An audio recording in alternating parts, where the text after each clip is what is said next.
Hey guys, welcome back. If you're new here, my name is Becca and today I have a rather excessive book haul.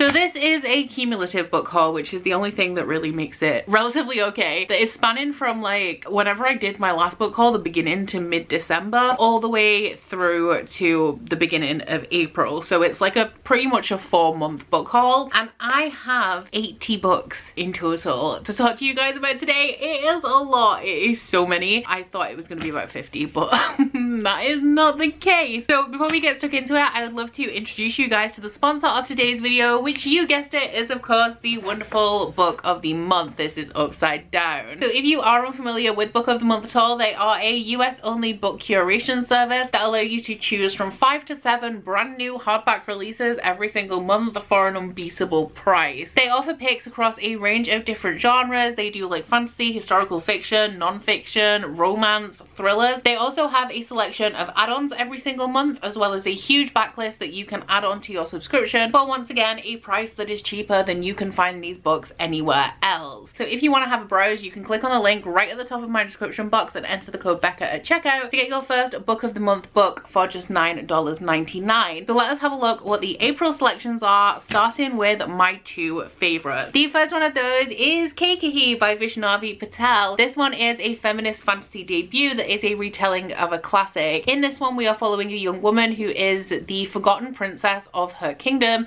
and the only value that she has to her father is what she can essentially be traded for in a marriage alliance. However, Kakehi does not want this future for herself. She has been begging the gods for help without any answers, so she turns to a spell book that she discovers and transforms herself from a forgotten princess to a legendary warrior. The second one that I'm really excited for is a mystery pick, and that one is Like a Sister by Kelly Garrett. This one is about a young woman who is found dead in a playground in New York City right after her 25th birthday, and the police are very quick to rule it as like an accidental overdose. However, her sister does not believe that is the case, and she starts to look into what could have possibly happened to her sister. Aside from the 2 that I'm super excited about, there are also 3 other books that make up the 5 book of the month selections for April. The first one of those is The Good Left Undone by Adriana Trigiani. This one is a historical fiction, but more specifically it is a World War II epic. We also have True Biz by Sarah Novick. This one is a literary fiction about a school for the deaf. And then the final one is Bittersweet: How Sorrow and Longing Make Us Whole by Susan Cain. This one is a narrative non-fiction, and I'm usually not a big fan of non-fiction, but this one specifically is looking at introverts and how the bittersweet things in life and longing can really add to creativity and is not necessarily an overly negative presence in your life, which I feel like is something I'll be able to relate to. So if I'm ever in the mood for a non-fiction, I may give this one a try. So there we have it, 5 more brand new hardback releases from book of the month. Like I said earlier, if you would like to select a book of the month for yourself, you can head into my description box, click on the link right at the top, and enter the code Becca at checkout to get your first book for just $9.99. And of course, a huge thank you to Book of the Month for continuing to support my channel. Now let us get into the other 75 books I have to talk about in this video. As usual, this haul is going to be split down into sections of where I acquired all of these books from. It's all going to be chaptered across the bottom as well if you want to skip between sections, but the sections we have today are books that were sent to me by the author or the publisher. We have books that were gifted to me, which includes like my Christmas books from friends and family because I didn't do a Christmas book haul. We have books that I bought brand new, books that I bought secondhand, which is that massive stack behind me, and then we have subscription box books, but I'm going to split those down further into the subscriptions and the special editions that I paid for myself, and then the ones that have been sent to me as part of rep packages and things like that. So let us get started. I'm not actually sure where I want to start with this. I think we'll go with the ones that were sent to me by either the author or the publisher. So first off, we have a couple from Source Books, so thank you very much to Source Books and Madison Mary from Princess and Paperbacks for sending these my way. The first one is King of Battle and Blood by Scarlett St. Clair. This one is a fantasy romance about a girl who marries a vampire king, so I think it's a hate to love. I do have Scarlett St. Clair's other series, or the first book in it, which is the, oh my god, what's it called? I can see the cover in my head. A Touch of Darkness, which is a Hades and Persephone retelling. So I'm excited for both of these. I think that A Touch of Darkness is a contemporary fantasy romance, and I generally prefer high fantasy romance, which I have a feeling that this one is going to be, although I don't know for sure. But I really do need to read some Scarlett St. Clair. at some point, and I'm really excited for everything I have from her. The next one is a YA fantasy that does have romance in, which is Wild is the Witch by Rachel Griffin. This one has a thing that has like a list of tropes that are included in the book. They are forced proximity, which I like, loath to love, which I love, meddling owl, secret identity, there's only 110. Oh my god, meddling owl, it literally just means a meddling owl. If you've seen my unboxing, I didn't know what that trope is. I think it's just a meddling owl. There's only 110, which is exciting. Oh no, you're her, also exciting. And contemporary fantasy, less exciting, but I can get behind it. But this one is about a young girl who is a witch, and she works at a wildlife refuge and writes curses that she never intends to use. There is an aspiring ornithologist who works there as well. Ornithologists, people who study birds, I feel like they are, and he is also a witch hater. So one day she writes a curse intended for him, and she's about to dispel it when an owl comes and steals it. So together they end up having to go and hunt down the owl. Sounds pretty chaotic. I don't really know what to expect from it, but it has a lot in it considering the length of it as well, so I'm actually really excited to give it a try. And the release date on this one as well is the 2nd of August. From Del Rey we have Mistral by Heather Walter. This one is the sequel to Malice, which is a new adult, I would say, duology that is a retelling of Sleeping Beauty from the perspective of Maleficent, who is called Alice in this series. There are fairies that bestow blessings upon people, so you may go to them if you have like a problem with your health or if you want to be more beautiful in a certain manner. And Alice is one of these fairies. However, she's known as like the Dark Grace because instead of blessings she deals out curses. This is kind of like a villain origin story, and I remember I was a little bit disappointed about how the first book wasn't super dark, but based on how it ends I'm really excited to go into this one and see how it unfolds. It is only a duology as well, so I think I gave Alice 4 stars, so I did really enjoy it, but kind of in a way where like I was happy to not continue. But as it is a duology, I am gonna give it a go, and I am excited for like the extra darkness that I hope we're gonna get through here, and I want to see how Alice gets herself out of the situation that she's ended up in. So the release date on this one is the 10th of May. I'm also part of the book tour for the release of this, and I think my day is the 5th of May, and the reason why I remember that is because that also happens to be my birthday, but I'm definitely going to be reading this at some point in like the next month. I also received 2 books from Harper 360. One of them is an arc, one of them is already released. The one that's already released is The Donut Trap by Julie 2. This one is an adult, I think, rom-com about a girl who's a little bit down on her luck. She's hit a bit of a rut and she doesn't have many job prospects, so she ends up returning home and working at her parents' donut shop and reconnecting with an old college crush. However, her parents and his parents are both set against their relationship for some reason, and then she also reconnects with a high school flame as well. So I think we have a little bit of a love triangle in here. Seems super cute with loads of like fun antics in it, and I'm just craving contemporary romance constantly at the minute, so this is definitely high on my list of priorities regarding that genre. And then one that I've already read was an arc that has been, I think the paperback in the UK is out in April, but the ebook was released on the 22nd of March, and that is Hook, Line and Sinker by Tessa Bailey. This one is book 2 in the Bellinger Sisters series, following Piper from It Happened One Summer's younger sister Hannah, who is heading back to Westport after suggesting to the director of the movie that she's working on that this like moody seaside town will be a better venue for their filming location than LA. So throughout the gap between It Happened One Summer and Hook, Line and Sinker, Hannah has been communicating with Fox, and when she arrives in Westport, Brendan's parents are staying at Brendan and Piper's house, so she has nowhere to go and ends up staying with Fox. Now Fox is your typical ladies man, however Hannah has made it clear that she only wants to be friends with him, so instead of jeopardizing any friendship that they have, Fox pretty much goes along with it, even though he does have more of a romantic interest in Hannah. 5 stars, really enjoyed this one. And then the final one that was sent to me by the author is Blood Mercy by Vila Roth, which is this hefty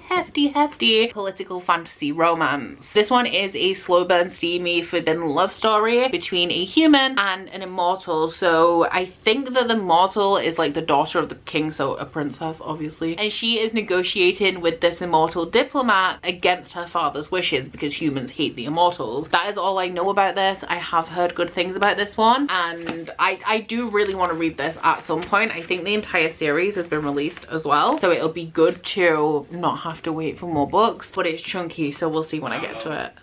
What? Oh my fucking god, Siri, you scared the shit out of me. I don't know how to respond to that. Go away! I can't remember what I was saying, but I have this book. Moving on to the books that have been gifted to me, I think. So I got 4 books from Curtis for Christmas. The first one was Aurora's End by J. Kristoff and Amy Kaufman. Curtis has bought me all of the books in this series from Goldsboro, so it was just like carrying on a tradition. But this one is the final book in the Aurora cycle, which follows Squad 312. Squad 312 is led by, oh my god, is he called Tyler? He is. He's supposed to finish at the top of his class. However, just before his graduation ceremony, he stumbles across the 100-year-old wreckage of a ship that got lost traveling from Earth into the solar system. And on that ship, he discovers a girl who's in cryostasis. You know, the icy stuff that preserves you for extended periods of whatever it is you want it for, theoretically, of course. This makes him late for his graduation ceremony, so instead of having his pick of everybody in the graduating class, he ends up stuck with the dregs that nobody wanted to pick for their team. And when they head out on their first mission, they find that this girl has stowed away in the cargo hold, and she has some pretty impressive powers that take all of them by surprise. I'm going to be reading this soon. A lot of these books in general from this haul that I haven't read and have acquired myself in some way are all on pretty priority TBRs, and this is one I'm going to be reading hopefully in either April or May. Curtis also got me the Illumicrate set of the Greenbone Saga by Fonda Lee. So this is Jade City, Jade War, and Jade Legacy. I am also going to be reading all of these hopefully at the end of April going into May, and this one is an adult fantasy trilogy that is set on this island that has a substance called jade, which I believe enhances magic, and there are 2 families who are fighting for control of the jade, so it's kind of treated like a drug. I've heard amazing things about this. I am so excited, but also a little bit scared because I expect to love it, so if I don't love it, I'll be really sad about it. I received 2 books from my best friend Ryan. The first one was The Hating Game by Sally Thorne, which is currently my favorite book of the year, which is wild. This one is an adult rom-com that's set at this publishing house that used to be split into 2. However, both of them were on the verge of financial collapse, so they merged, and they have very different values. One of the publishing houses values literature as an art form, and the other one is more about just like selling units. So when they merged, a lot of people who worked for both publishing houses really clashed. 2 of those are Josh and Lucy, who are the assistants to the CEOs of each of the respective companies, and they despise each other. They have games that they play at work designed to annoy each other, like they stare at each other, they copy each other, and all of these like kind of petty things. But their hatred of each other comes to a head when their CEOs decide that they are going to be introducing a new position into the company, which will put somebody above Josh and Lucy, and they are perfect contenders for the role. So they make a bargain that when one of them wins this job, the other one is going to quit because neither can stand to work like under the other one. I adored this book. I'm still obsessed with it. The other book that Ryan gifted me turned out to be one of my favorite books of 2021 actually. I picked it up on a whim because I wanted something fast-paced and light when I was like slogging my way through a thicker book, and that is Lore Olympus by Rachel Smith. This one is a modernized Hades and Persephone retelling that is also a webcomic that has started to be bound up into physical format. The art in here is absolutely gorgeous. So this essentially is like 400 pages of mutual binding. It's Hades and Persephone and all of the Greek gods really brought into like the 21st century in this fictional city where they have like technology, like a lot of them like to party, and it keeps the essence of the gods but puts them in a modernized setting where they're more relatable, and essentially this is really funny. And then you have Hades and Persephone pining for each other. Obsessed with it. Cannot wait for volume 2. You can read all of this for free on Webtoon, but I don't want to fall down that rabbit hole, so I'm pacing myself and I'm waiting for them to come out in print. The second one's out in July and the third one I think is out in like October. A couple of Christmas gifts from Aaron from Booked and Busy are Isn't It Bromantic by Lissa K. Adams, which is I think the final book or the last currently published book in the Bromance Book Club series, and this one is a series of adult rom-coms that all follows a different member of the Bromance Book Club, which is comprised of a group of guys who formed a book club to better understand women. So the first one is a second chance romance where a guy joins the book club to try and understand his wife better and like reconnect with her. And this one I have not even looked into what it's about because I'm not this far in the series yet, but I do know that it follows the Russian. We also have Lola and the Millionaires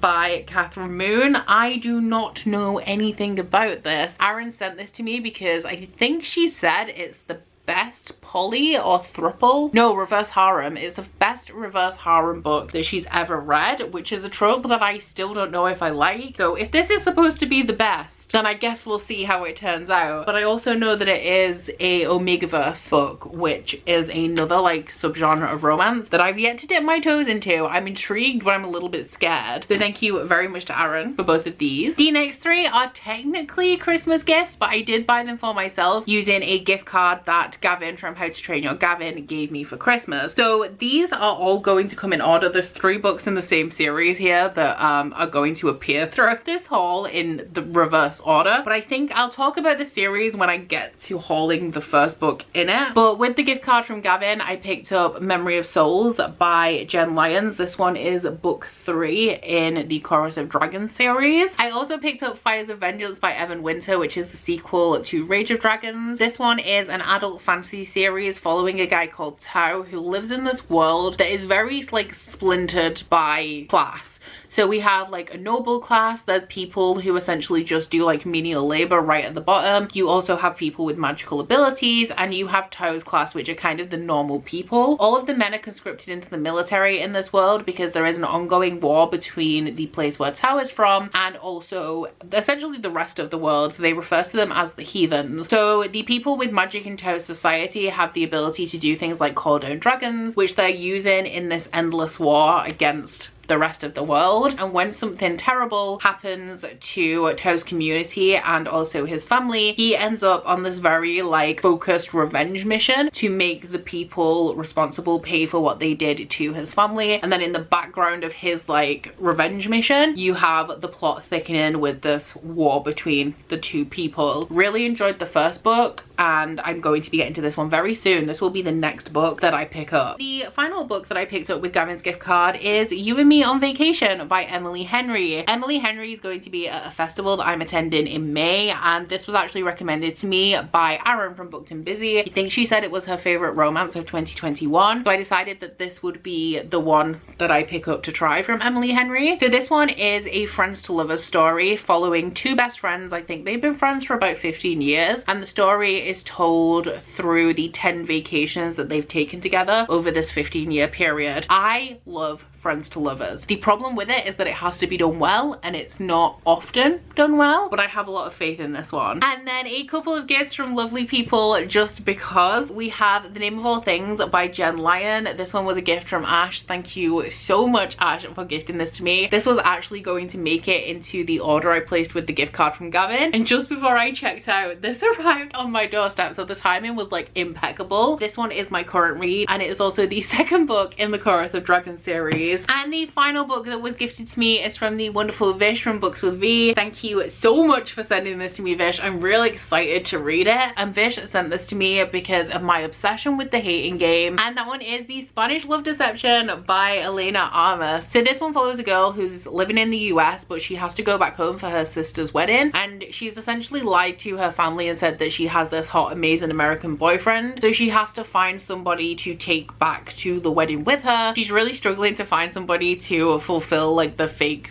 date that she needs, and she ends up taking Aaron Blackford, who she absolutely hates. I've heard good things about this, or I guess I've just generally heard people talking about this, but when I went onto Goodreads, all of the top reviews were like 1 and 2 stars, and I have heard people say that it's like a direct rip-off of the hating game. So this could go one of 2 ways for me. I could either really like that it's really similar to the hating game because I just want more of that vibe, or I could get annoyed how similar it is, and I guess it just depends on how it's done, but it's like hate to love and fake dating. So moving into, I think, the books that I bought secondhand, because there is a lot of these, but I can get through them pretty quickly. 15 of these are from the same series. There's 18 in total. The first 15 are all part of the Anita Blake Vampire Hunter series. I saw these in a charity shop. I think they were 99p each, and I assumed that at a later date I could pick these up for cheaper than 99p each in a box set or something. Did not realize that there's currently like 20 something books in this series, so I took this opportunity to just pick up this whole stack. I don't know when I'll get to them. I don't even know if I'm gonna like them because Laurel K. Hamilton is known for poly stuff. Don't know if I like reverse harem, poly. I think there's a chance that I could like this because one would assume that over 28 books there's a whole ton of character development, and the thing that I don't like about things like reverse harem is that if you're reading a 400-page book and we're establishing establishing like 3 love interests. The like tension and build up just isn't there for me. So I don't actually know too much about this, aside from obviously it's about a vampire hunter, and I would assume that the love interest in this is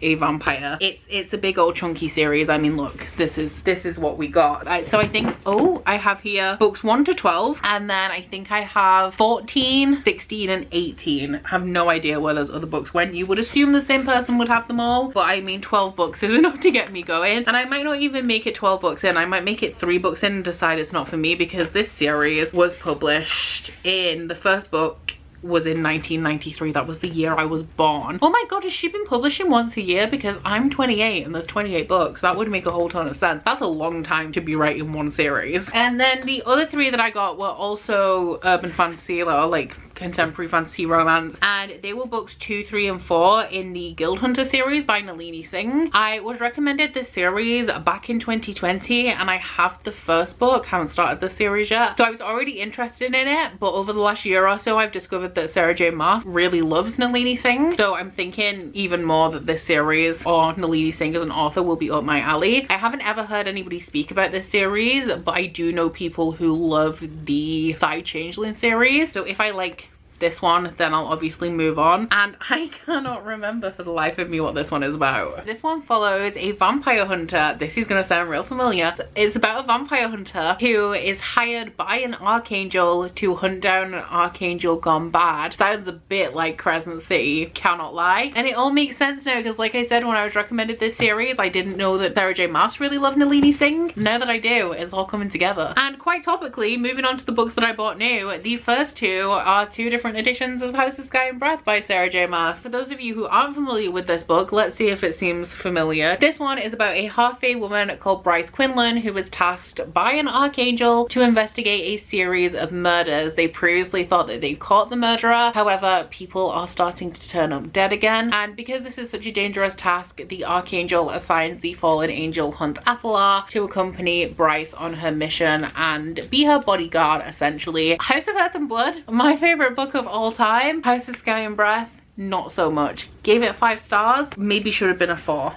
Which is all, I'm just, hindsight is 2020, you know? I also picked up Ruin of Kings by Jen Lyons, which is the first book in the Chorus of Dragons series. So this series is following a guy called Kieran who has grown up hearing like all of these legendary tales of heroes and all of that kind of stuff, only to find out that maybe the stories aren't as accurate or inspiring, I guess, as he first imagined. And Kieran himself is possibly the subject of a prophecy that says that he's going to destroy the world. I have read this one, I really enjoyed it. Like I said, I am now on to book 2, which is The Name of All Things, which I'm not enjoying as much. But this one is told quite uniquely in that you have somebody comprising a document that is leading up to like the burning of the Capitol, and the first part of it is a transcript of a conversation between 2 people who are telling a story alternating backwards and forwards. One of them is Kieran himself, so he's telling his story in first person, while somebody that he's imprisoned with at this time is telling the same story in third person from an earlier point in time. And then on top of that, the person who's comprising this document is providing footnotes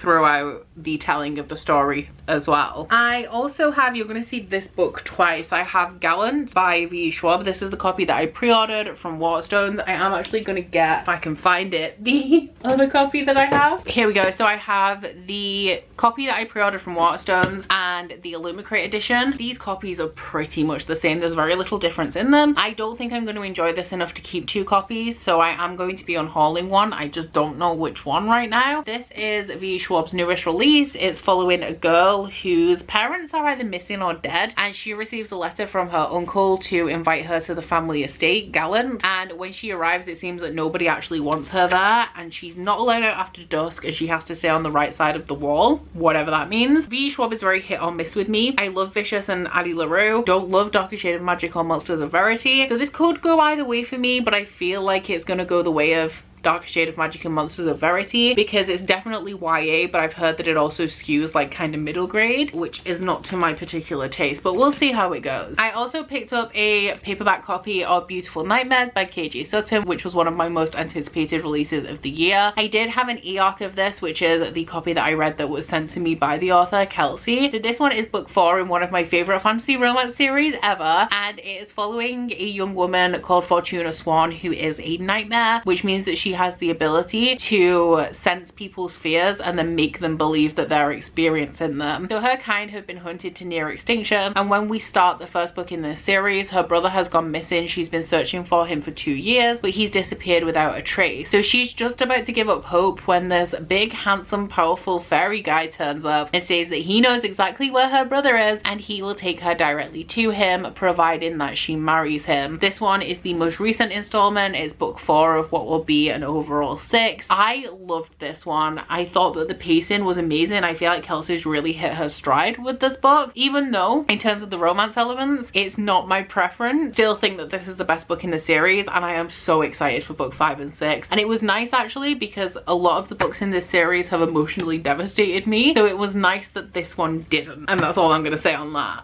And then the final one I picked up new is The Monarchs by Cass Morgan and Danielle Page. This one is the sequel to The Ravens, which is like, to me it's like a witchy slasher. It's new adult-ish, I guess. There's nothing in it that wouldn't really be suitable for a YA audience, but it is set in college. But it's dual perspective and it surrounds a sorority of witches called the Ravens. So we have the perspective of somebody who's like gunning to be the next sorority president, and we have the perspective of somebody who doesn't even know that she's a witch and ends up kind of accidentally pledging for the Ravens. And these two really don't like each other, but they do have to band together when girls from the sorority start to go missing. These books are not the best books I've ever read, but I do think that they're really compelling and also a really fun time. This, I'm pretty sure, is a duology. However, in terms of plot, they could both kind of be read as standalones. They have standalone plots just following the same characters and that kind of stuff. So it is supposed to be a duology. This is supposed to be the final book, but there's definitely room for more books in this series. So moving into the subscription box books, starting off with the ones that I pay for myself. The first one is from Afterlight, which is Illumicrate's quarterly romance subscription. I think that this is the March book, maybe, but it is Delilah Green Doesn't Care by Ashley Herring Blake, which follows Delilah Green, who is a photographer with commitment issues. She's escaped her hometown and has no plans to go back until her sister like coerces her into photographing her wedding, and this romance, I think, is between Delilah and her sister's best friend. The next 5 are all fairy loot, the first one being Kingdom of the Curse by Kerri Maniscalco. This one is the sequel to Kingdom of the Wicked, which is a YA fantasy, but this one I believe is new adult. And in Kingdom of the Wicked, we are following a girl called Amelia, whose twin sister Victoria is murdered. Amelia is desperate to find out who did it, so she turns to dark magic and ends up summoning a prince of hell called Wrath. I still haven't read this, which I'm actually quite annoyed about, and I need to get to it sometime soon. And then the next 4 from Fairy Loot are all part of the same series, because I did order the Diviners box set, which I shouldn't have done because I try not to order special editions of series I haven't read, but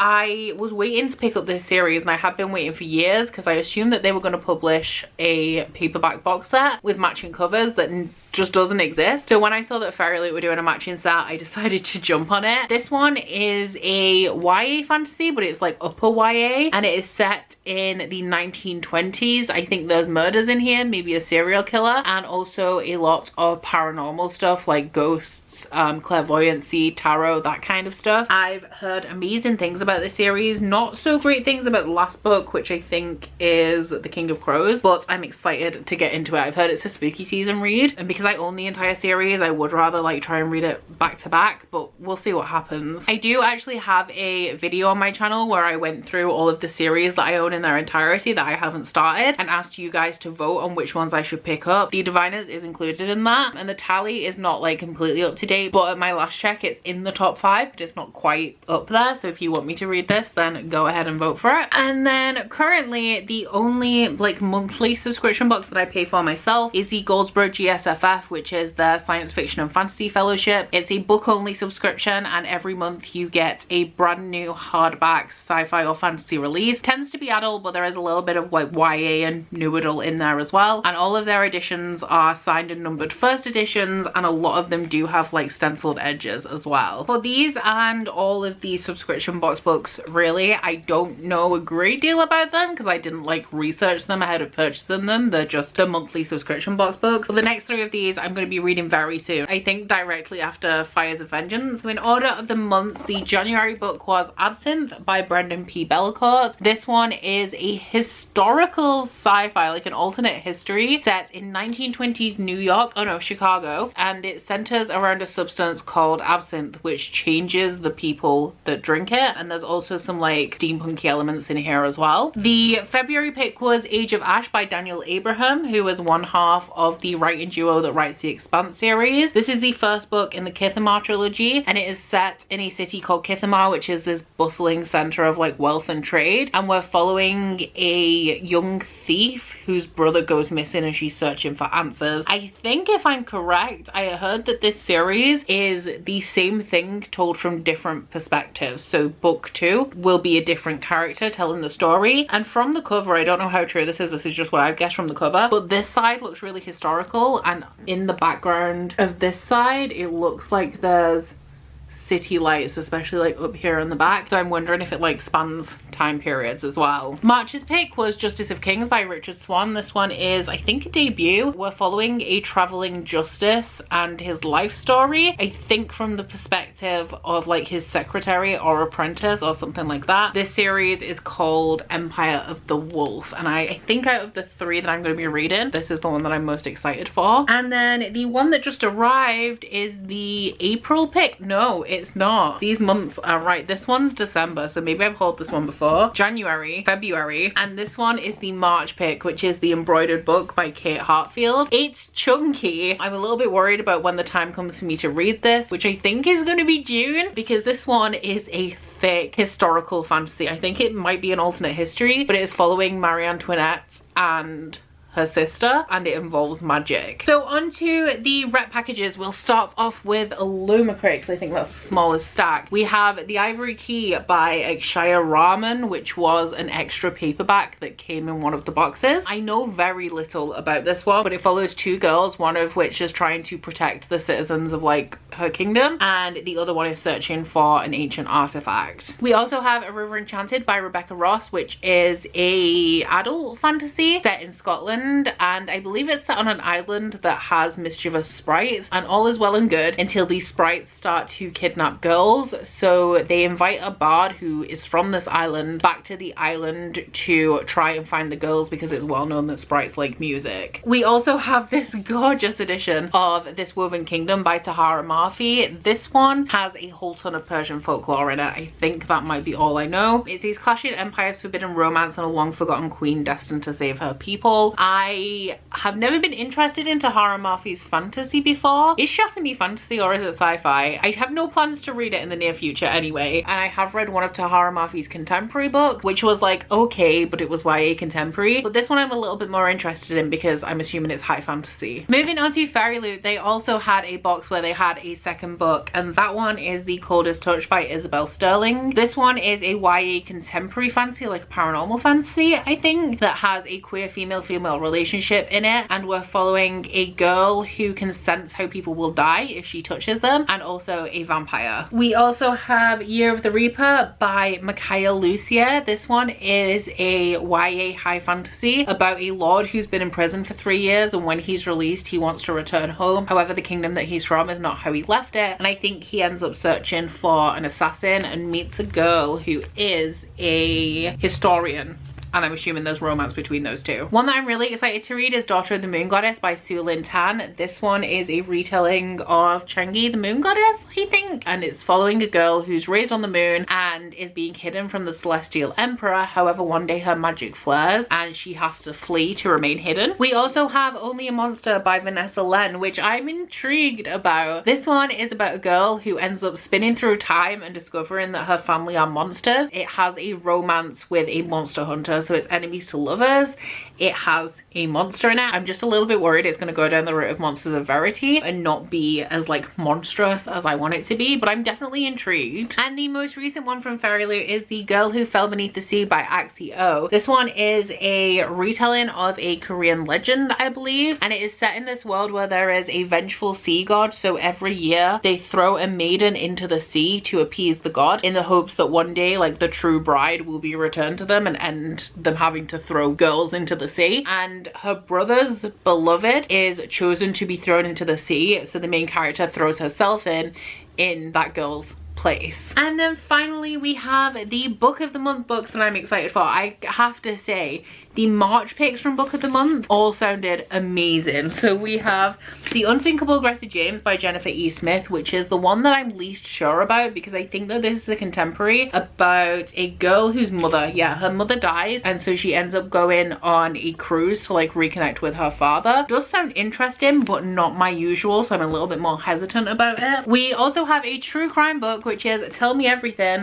by Erica Krause. I've never read true crime, but I'm obsessed with the true crime podcast Morbid, so when this came up for book of the month I thought it was a good opportunity for me to try true crime out. And this one is about a sexual assault investigation and the woman who helped to crack open that investigation. It says at the top that it is part memoir, part literary true crime, so it sounds interesting, but as I've never read true crime before, I don't know how I'll feel about it. We also have The Book of Cold Cases by Simone St. James. I've heard good things about Simone St. James, but I've never read from her before. And this one is about a true crime blogger who is interviewing a woman who's been acquitted for 2 cold case murders, assuming that one's a thriller. We then have The Verifiers by Jane Peck, which just sounds really cool, chaotic, I'm not sure. It's about a online dating detective agency, I'm pretty sure, and that concept is just intriguing to me. The Paris Apartment by Lucy Foley. I think that this one's a mystery. I get confused between mysteries and thrillers, so if I get them mixed up, don't at me. Like, I don't read a lot of them. I've heard really good things about Lucy Foley, but this one is about a woman who asks her brother, I think, if she can go stay at his apartment, and when she gets there he isn't there, so she just kind of assumes that he's out, but as time goes on she realizes that he must be missing. We then have The Cartographers by Pink Shepherd. This one's a fantasy, but I'm not sure if it's the kind of fantasy that I'm gonna like. If you've read it, let me know. But this one is about a girl who was a cartographer at I don't know why my voice went like that, I think the New York Library, and her father fired her over a map, and then one day it turns out that her father's dead at the library with this map in his possession, so she investigates it and finds out that it's quite valuable. We then have Dating Dr. Dill by Nisha Sharma, which is of course a romance. This one is about a hopeless romantic who falls in love with a TV doctor who doesn't share her same like views on things like soulmates. He's not a romantic guy. I think it's also a little bit like Take a Hint, Danny Brown, where they have like a mutually beneficial like fake dating things. Also like How to Lose a Guy in 10 Days, where both of the characters are like dating each other to get something out of it, but obviously they're gonna fall in love instead. Another book of the month romance is Love and Other Disasters by Anita Kelly. This one is a queer romance. I think one of the characters in this is actually non-binary, and it centers around a baking competition. But one that sounds really interesting to me is Vladimir by Julia May Jonas. This one I think is a literary fiction, but it's about 2 professors who are in an open relationship. So they're married, they're happy with their relationship for whatever reason, but it turns out that the male professor has been dating his students, so this starts to cause a scandal, and his wife is like kind of trying to, I don't know if she's like keeping it on the down low or dealing with the heat it brings onto their relationship because of how much of a scandal it is, but then she starts falling for one of her students, which is Vladimir. This is set in a university, so everybody is above